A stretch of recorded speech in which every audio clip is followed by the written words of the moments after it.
국민의힘 임명직 당직자 전원이 사퇴했습니다. 김기현 대표를 포함한 선출직 지도부 거취에도 관심이 쏠리고 있습니다. 반면 보궐선거 압승을 거둔 민주당에선 이재명의 시간이 도래했다는 얘기가 나오고 있습니다. 정치권 소식 두 분과 짚어보죠. 김장수 전 여의도연구원 부원장, 장현주 민주당 법률위 부위원장 모셨습니다. 안녕하세요. 네, 안녕하십니까. 네, 보궐선거 참패에 대한 책임을 지고 국민의힘 임명직 당직자 전원이 사퇴하기로 했습니다. 이번 사퇴의 배경 어떻게 보셨는지 두 분 의견 듣겠습니다. 먼저 김장수 전 부원장님. 200몇 개의 이제 지역 자치단체 중에 강서구 보궐선거에서 패배입니다. 근데 당연히 이제 참패했고요. 그리고 지난 지방선거에서 1년도 채 지나지 않은 시점에 크게 패배, 민심의 변화를 체감했기 때문에 이에 이제 상응하는 수준의 조치가 있어야 된다 이렇게 봅니다. 근데 이와 관련해서 이제 대통령실에서 차분하고 지혜롭게 내실 있는 변화를 해라 뭐 이런 말씀이 있었다 그래요. 근데 언론에서 이제 방점을 차분하고에 찍은 것 같아요. 조용히 하라는 얘기 아닌가. 근데 저는 이게 이제 실제로 방점이 내실 있는 변화에 있는 게 아닌가 하는 생각을 합니다. 그러니까 사실 그 이철규 사무총장이나 박성민 부총장 같은 경우는 대통령하고의 친밀도, 밀접도 이런 거에서는 친윤 중에 친윤이다, 찐윤이다 이런 얘기가 나오지 않았었습니까? 근데 그런 분들이 어쨌든 선거에 책임이 있었으니까 대통령하고 이제 개인적인 관계를 떠나서 다 책임을 지고 있고, 제가 또 하나 주목하는 거는 국회의원 경선 관련해서 대통령실 출신 행정관이나 비서관들이 경선을 거쳐야 된다는 말씀도 나왔어요. 그러다 보니까 사실 우리 당에서 가장 우려했던 공천파동이나 이거 관련해서 이게 두 가지예요. 하나는 대통령실 출신들을 경선 없이 이렇게 전략공천하는 게 아니냐는 우려. 그리고 또 하나가 이렇게 친윤 지도부라고 할 수 있는 사무총장이나 이분들이 일방적으로 뭐를 하는 게 아니냐 하는 우려인데, 그런 면에서 사실 강서구청장 선거 패배로 그 두 부분에 대한 우려는 내실 있게 깔끔하게 정리했다 이렇게 보고 있습니다. 예. 오늘 오전 있었던 국민의힘 임명직 당직자 전원 사퇴 어떻게 보셨습니까? 사실 순서가 좀 뒤바뀐 사태가 아닌가라는 생각이 들었습니다. 원래 중요한 선거에서 정당이 패배를 하는 경우에는 항상 지도부가 그 부분에 대한 책임을 지고 총사퇴를 하게 된다면 그 지도부가 임명한 임명직 당직자들도 자연스럽게 사퇴가 되는 그런 양식으로 그동안 정당이 책임지는 모습을 보여왔던 것이 사실입니다.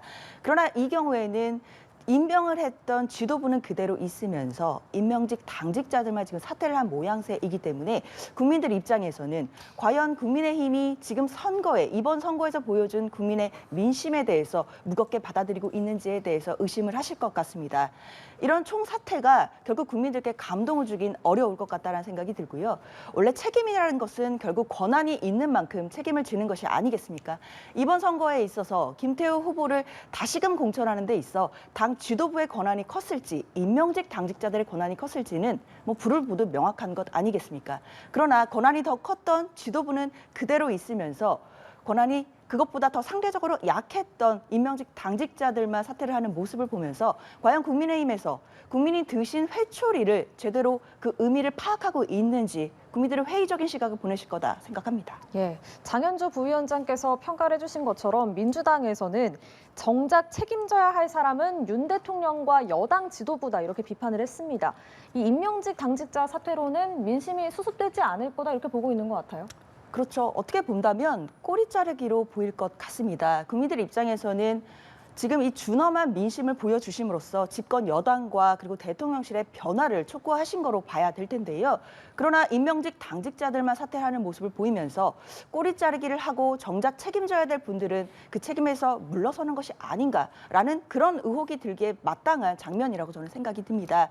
그렇기 때문에 책임지셔야 될 분들이 정확히 책임을 지시는 것이 원인에 맞는, 이 원인을 제대로 분석하고 대책이 나오는 것이다라는 생각이 드는데요. 이번 선거가 물론 서울시의 자치구의 한 곳의 보궐선거였던 것은 분명합니다.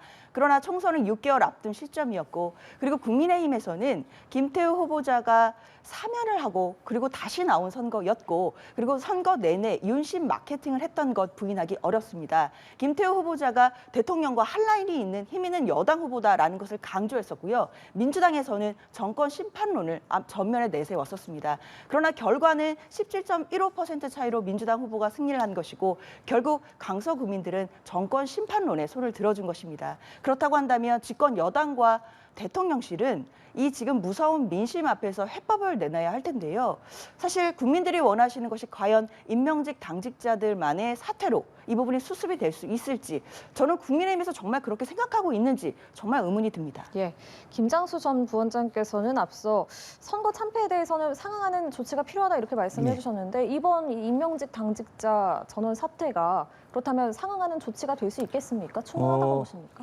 어찌 됐든 이게 지방자치단체, 기초지방자치단체 한 곳에서의 선거 패배입니다. 그리고 이게 뭐 역대 없었던 결과가 아니고 강서구라는 지역에서는 직전의 총선에서도 거의 유사한 결과가 나왔어요. 그러니까 민심이 변화했다는 걸 저희가 가볍게 여기는 게 아니고 기초자치단체 보궐선거 한 군데에서 진 걸로 당 지도부가 사퇴하고 대통령한테 책임을 묻는다. 이거 지나치게 정치적인 해석이에요. 그리고 지금 이제 상황이 어떻습니까? 이게 원래 정상대로 하면 뭐 김태우 구청장의 사면에 대해서는 뭐 여러 가지 입장이 있을 수 있는데 김태우 구청장 후보도 사실 경선을 통해서 선출된 거예요. 그 경선은 상당히 공정하게 진행이 됐고요.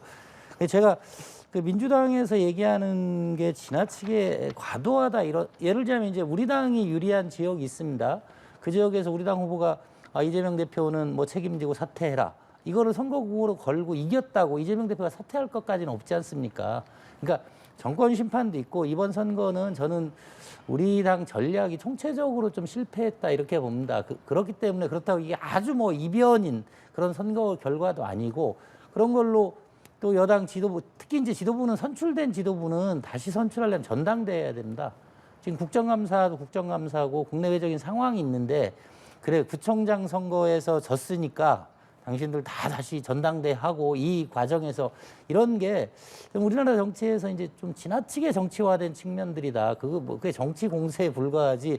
예를 들자면 분당 어디 뭐 강남 어디에서 재보궐선거에서 민주당 후보가 졌다고 이재명 대표 사퇴해야 됩니까? 그런 건 아니다 이렇게 보고 있습니다. 예, 뭐 이런 말씀 주셨지만 어쨌든 여권 내에서는 김기현 대표가 책임을 지고 사퇴해야 된다 이런 목소리가 또 일부 나오고 있는 것도 사실입니다. 예. 홍준표 대구시장도 김 대표를 직접 겨냥을 하기도 했는데요.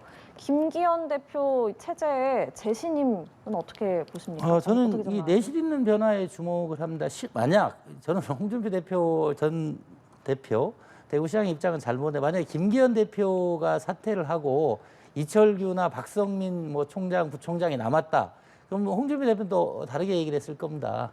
진짜 힘 있고 내실 있는 실세들은 그대로 두고 뭐 이렇게 얘기했을 거기 때문에 저는 이거에 대해서는 그래서 지금 저는 이 법과 절차도 되게 중요하다고 봅니다. 임명직 당직자들은 사퇴하고 책임을 묻고 실질적인 변화를 이끌어내면 되는데 선거로 선출된 지도부를 사퇴시킨다. 그게 그만한 책임을 김기현 대표한테 물을 수 있는 건가? 그리고 그 이후에 이걸 어떻게 할 거냐 지금 국정감사 시즌에 돌입을 했는데 그러고 나면 뭐 예를 들자면 친윤이 아닌 지도부가 생긴다는 법도 없기 때문에 저는 이제 홍준표 대구시장 정도 되는 정치적 경륜 있는 분이라면 그 발언 그렇게 하면 어떤 일들이 벌어질까 이것까지 감안하고 이렇게 말씀을 하셔야지 그냥 이렇게 뭐 세게 큰 변화 저는 이게 그냥 소리만 요란한 변화를 얘기하시는 거고 정치적인 목소리 내기 이상의 의미가 없다. 그럼 지금 전당대회 하시자는 말씀인지 그걸 되묻고 싶습니다.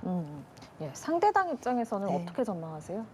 사실 홍준표 시장의 입장은 이제 패전의 책임은 장수가 있다 이제 이런 논리거든요. 결국에는 김기현 대표를 비롯한 이제 지도부의 책임론을 내세우는 것으로 봐야겠는데요. 저는 앞으로 국민의힘 내부에서 이런 목소리들이 터져 나올 것이라고 생각이 듭니다.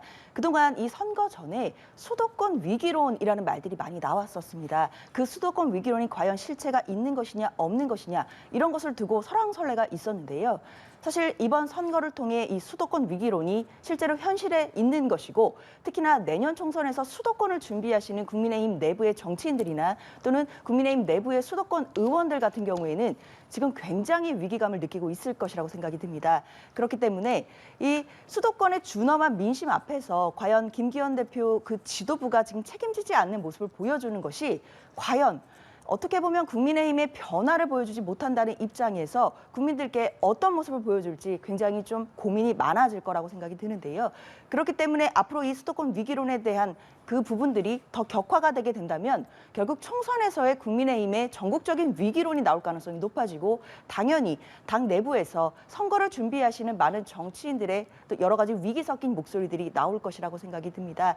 그렇기 때문에 김기현 대표 지도부도 계속해서 좀 삐걱거리면서 가는 양식이 있을 것이라는 생각이 들고 지금 임명직 그 당직자들이 사퇴한 것만으로 그런 목소리를 막을 수 있는 가능성은 저는 거의 없다 이렇게 생각이 듭니다. 네.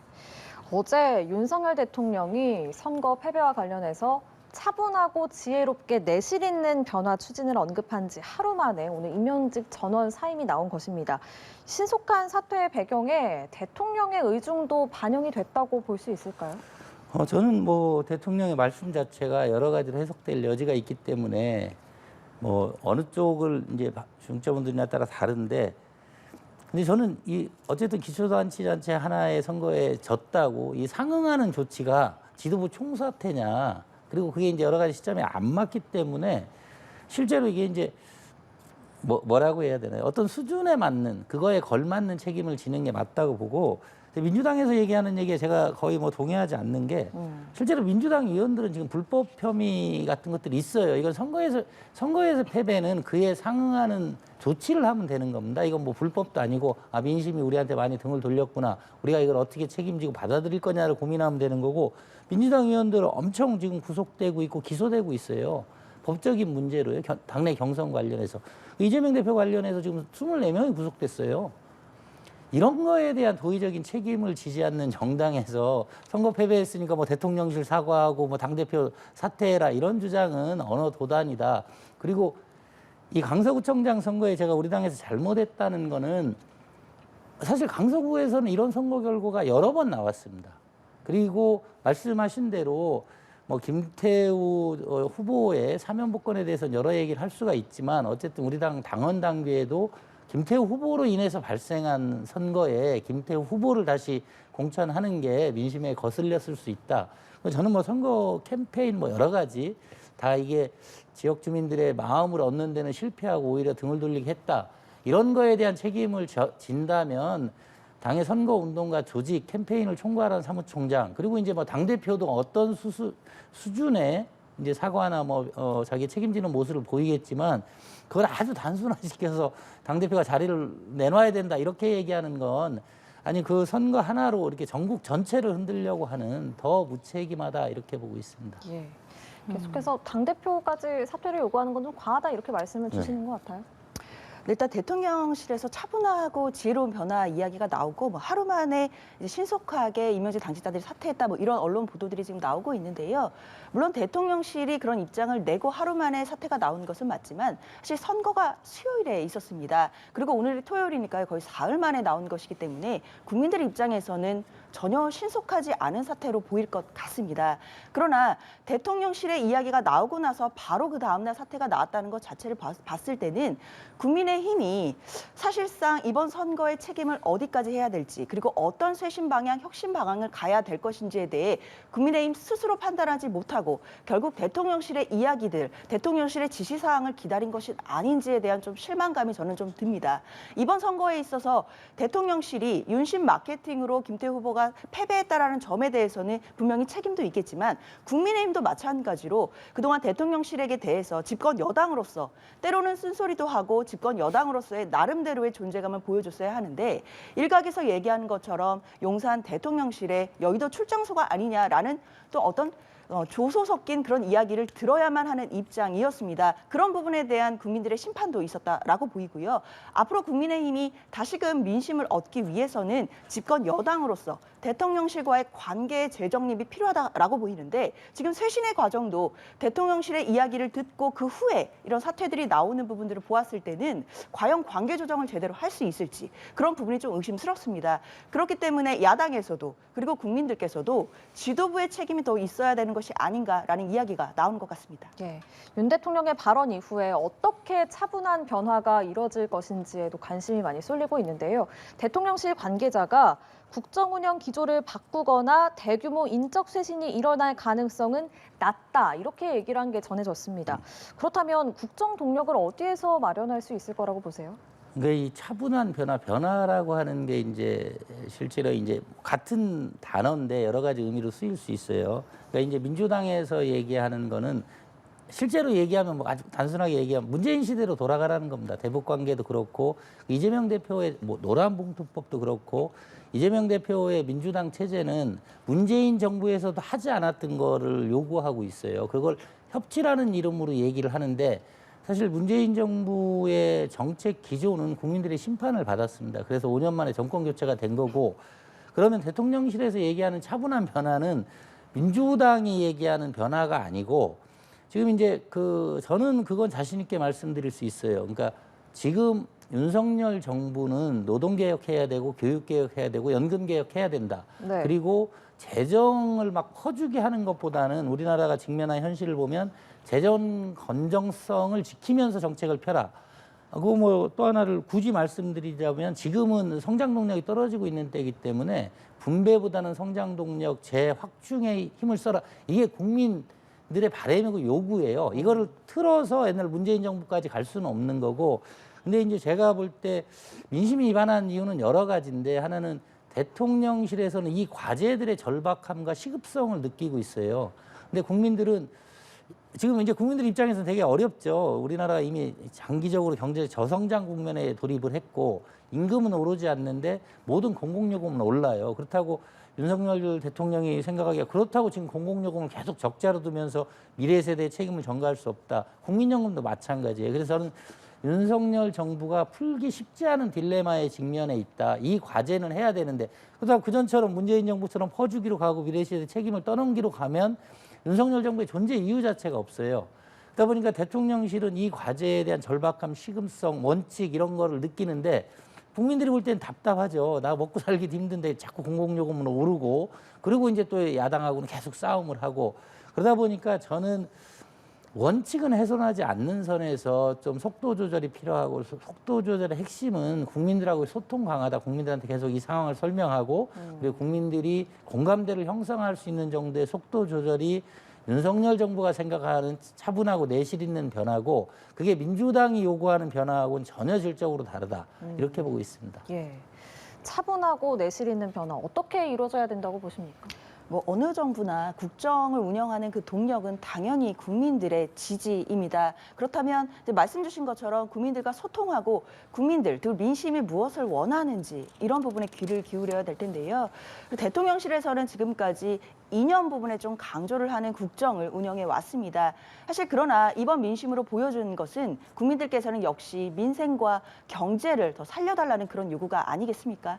사실 민생과 경제를 살리기 위해서는 국정 운영의 기조를 바꿔야 되는 것도 맞을 것 같고요. 특히 야당과의 협치할 수 있는 부분에 대해서는 폭넓은 협치가 필요해 보입니다. 지금처럼 야당과 어떤 협치의 대상으로 보지 않고 야당을 항상 뭔가 다툼의 대상으로 보고 뭐 싸워야 하는 대상으로 보게 된다라고 한다면 사실 국회 내에서도 지금 정부의 정책을 뒷받침할 수 있는 입법이 되기도 굉장히 어려울 것 같고요. 민생이라든지 뭐 위급한 지금 경제 문제 해결하는 부분도 굉장히 요원해질 것은 분명합니다. 그렇기 때문에 대통령실에서도 어느 정도 국정 운영의 기준을 조금 바꿔주셔서 야당과의 또 폭넓은 협치를 하겠다고 시도해 주신다면 야당도 당연히 민생과 경제에 대해서만큼은 얼마든지 협치해서 국민들의 삶은 나아지게 하는데 당연히 힘을 모을 거라 이렇게 생각을 합니다. 네. 한편 국민의힘 안철수 의원과 이준석 전 대표의 갈등이 더욱 커지고 있는 모습입니다. 이른바 자빠졌네 논쟁에 이어서 안철수 의원이 이 전 대표를 제명해야 한다고까지 주장하고 있는 상황인데요. 이 갈등 어떻게 마무리를 해야 할까요? 저는 윤석열 정부의 비판적인 분들이 이준석 전 대표가 이제 우리 당을 공격하니까 지지하는 분들도 있지만 지금 뭐 다들 말씀하시지만 민생이 어렵습니다. 그리고 민주당하고 협치도 중요합니다. 근데 이제 대통령실 입장에서는 그겁니다. 그러니까 어쨌든 민주당이 정권 재창출에 실패했다는 건 국민들한테 부정적인 평가를 받은 거예요. 그러면 이재명 대표의 사법 리스크를 빼더라도 기존 정책에 대한 반성은 있어야 됩니다. 그게 야 너희들 졌으니까 반성해라 이런 게 아니라 국민들이 그 정책을 실패했다고 보는 것들을 보고 민주당이 이제 그걸 어떻게 바꾸겠다라는 게 나와야 우리 정부하고 어느 정도 이렇게 서로 소통하고 논의할 부분이 있어요. 근데 그게 전혀 이루어지지 않고 더 왼쪽으로 더 매운맛으로 가고 있어서 실제로 정책 부분에 협치가 안 된다고 보고 이런 상황에서 지금 이준석 전 대표의 뭐 이런 행동 무슨 이렇게 선거 결과를 무슨 게임처럼 보고 뭐 자기 정치적인 상대방한테 공격하고 하는 게 얼마나 국민들이 볼 때 여야를 떠나서 좀 얼마나 한심하게 볼까. 근데 저는 뭐 안철수 대표의 입장은 조금 이해가 되는 부분은 있어요. 그러니까 안철수 대표가 한 얘기를 안철수 대표 입장에서는 이준석 전 대표가 상당히 왜곡해서 선거 패배의 책임을 그 막말을 실제로 했는지도 모르겠지만 대부분의 국민들이 알지도 못하는 것 때문에 선거 패배의 책임이 안철수한테 있다고 이렇게 정치적 공격을 하는 것. 그래서 저는 참 이런 게 지금 국면에서 더 실망스러운 모습이다. 이준석 전 대표가 뭐 이분이 뭐 자중하란다고 자중하는 분은 아니지만 그래도 어느 정도 책임감을 가지고 좀 얘기를 했으면 좋겠다 이런 생각입니다. 예, 말씀하신 것처럼 이런 모습이 사실 국민들에게는 오히려 반감을 좀 많이 사고 있는 것 같거든요. 사실 그렇습니다. 안철수 의원과 이준석 전 대표의 어떤 그동안의 구원이라고 할까요? 그런 부분들은 이제 많은 국민들께서 알고 계시는 부분인데요. 참 감정의 골이 메워지기가 어려운 것 같습니다. 이번 선거를 끝내고 나서 과연 집권 여당과 대통령실의 책임이 무엇인지, 앞으로 어떻게 해야 될 것인지 이런 부분에 대해서 여러 이야기들이 나와도 모자를 파네. 사실 국민의힘이라는 그 정당 내부에서 전직 대표와 그리고 안철수 의원이 저렇게 다투는 모습을 보여드린다는 것 자체가 국민들께 국민의힘이 집권 여당으로서 지금 어느 지점에 와 있는지에 대해서 보여주는 그런 장면이라고 저는 생각이 듭니다. 그렇기 때문에 더 이상 이런 소모적인 논란 말고 과연 국민의힘이 집권 여당으로서 어떤 모습들을 또 국민들께 보여드려야 되고 어떤 혁신을 해야 되는지 그런 좀 생산적인 논쟁들을 해주면 어떨까라는 생각이 듭니다. 네, 민주당 얘기도 해보겠습니다. 구속영장 기각에 보선 압승까지 거뒀기 때문에 민주당은 이재명 대표 체제가 더 공고해질 거라는 전망이 나오고 있습니다. 검찰이 이재명 대표를 불구속 기소하기는 했지만 사법 리스크가 예전만큼 파급력이 미치진 못할 거다 이런 전망이 나오고 있거든요. 그렇죠. 일단 이재명 대표는 앞으로 이제 계속 재판을 받게 될 것은 분명한데요. 사실 그렇다 하더라도 사실 그동안 영장이 기각되고 나서의 어떤 여러 당내 그 기류라든지 이런 걸 봤을 때는 검찰 측에서도 그동안 증거가 차고 넘치고 혐의 입증에 자신 있다라는 이제 논조를 보여왔던 거에 비해 영장이 기각되는 결정문에 보신다면 대부분의 범죄가 소명조차 되지 않았다라고 했습니다. 물론 위증 교사 혐의에 대해서는 범죄 혐의가 일부 소명되었다라고 보았지만 백현동 같은 경우에는 직접 증거 자체가 부족하다라는 검찰 입장에서는 굉장히 뼈아픈 결정문이었다고 할 수 있겠습니다. 그렇다고 한다면 사실 이재명 대표로서는 그동안 2년여에 걸친 야당 대표에 대한 여러 차례 수사가 있었지만 결국 구속영장에서 범죄가 소명되지 않아서 영장이 기각되는 이 사태를 맞이한 것이고요. 그리고 앞으로 재판 과정은 장기간 또 길게 가게 되겠지만 결국 그 과정 자체는 예전에 이재명 대표를 향한 어떤 사법 리스크에 비해서는 사실상 많이 반감된 것으로 봐야 될 것 같고 이번 선거 승리 이후로 이재명 대표 체제는 앞으로 더욱 공고해짐은 분명한 것으로 보입니다. 네, 사법 리스크가 어느 정도는 좀 많이 덜어졌다 이런 말씀 주셨어요? 이재명 대표는 좀 이렇게 설명이 필요한데요. 이재명 대표가 지금 7개 사건, 10개 혐의입니다. 그리고 지금 이재명 대표 이 7개 사건과 관련해서 관련된 사람들 24명이 구속됐습니다. 그러니까 뭐 민주당 주장을 100% 옳다고 해도 이재명 대표는 모르겠지만 이재명 대표와 같이 일한 사람들은 다 법적 처벌을 받고 있다 이렇게 보면 되고요. 근데 이재명 대표 사법 리스크 초기부터 했던 얘기들이 있습니다. 그게 뭐냐면 이런 얘기 표현이 어떨지 모르지만 이재명 대표가 이 분야 최고의 전문가입니다.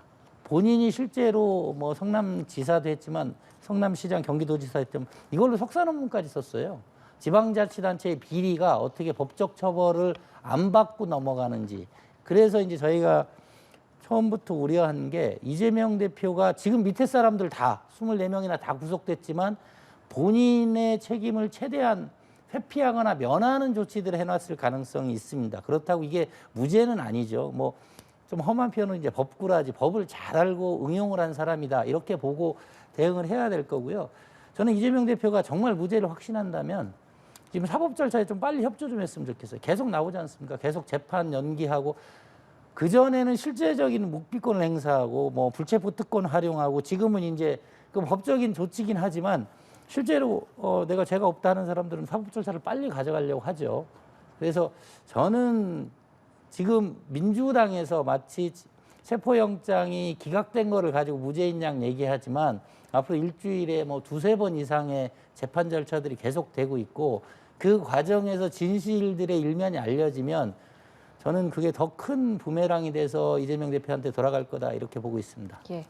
이재명 대표가 조만간 당무에 복귀를 합니다. 당 통합이라는 숙제를 어떻게 풀어낼지가 또 관심인데요. 당무 복귀 첫 일성은 뭐가 될까요? 어떻게 예상하시나요? 이재명 대표가 아마 다음 주 초쯤이면 당무에 공식적으로 복귀하지 않을까라는 이제 전망들이 많습니다. 그리고 이제 첫 일성은 아무래도 통합의 메시지가 나올 것이다라는 예측들이 많은데요. 그 이유는 지난번 강서구청장 보궐선거 유세장에 와서도 이재명 대표가 계속해서 통합의 메시지를 냈었습니다. 예. 우리 안에 작은 차이를 넘어서서 함께 가자 이런 취지의 이야기들이 계속 나왔었는데요. 사실 체포 동의안이 가결되고 나서 당내에 여러 가지 갈등들이 있었다는 것 부인하기는 어렵습니다. 다만 내년 총선을 앞두고 당이 이 분열 양상들을 어떻게 통합하고 그리고 다시 공고한 체제로 총선을 준비할 수 있느냐 이것은 당연히 당대표를 포함한 지도부의 과제가 될 텐데요. 그렇기 때문에 이재명 대표는 앞서 보여줬던 메시지와 결이 같은 통합의 메시지를 낼 것으로 보이고 그렇다면 그것과 마찬가지로 또 비명계에서도 어느 정도 그 부분에 대한 호응이 되면서 당내 체제가 좀 이재명 대표 체제로 또 통합하는 그런 착착 통합해 가서 전열을 가다듬는 그런 모습들이 나오지 않을까라는 기대가 많은 상황입니다. 예. 이 대표 복귀 후 민주당 상황 어떻게 예상하십니까? 통합 일성 내시겠죠. 근데 이재명 대표는 취임부터 계속 통합을 얘기했습니다. 근데 통합이 안 되는 실제로 소리는 크지만 내실이 없는 이유가 이재명 대표로 총선을 치를 수 있느냐, 이재명 대표가 차기 대선 후보가 됐을 때 승리를 보장할 수 있느냐에 대한 의견 차이이기 때문에 저는 뭐 목소리를 아무리 낸다 하더라도 민주당 내 실제 비명계와 친명계 간의 통합은 아주 요원할 거다 이렇게 보고 있습니다. 예, 알겠습니다. 오늘 정치권 소식 이렇게 짚어보겠습니다. 김장수 전 여의도연구원 부원장, 장현주 민주당 법률위 부위원장 두 분과 함께했습니다. 고맙습니다.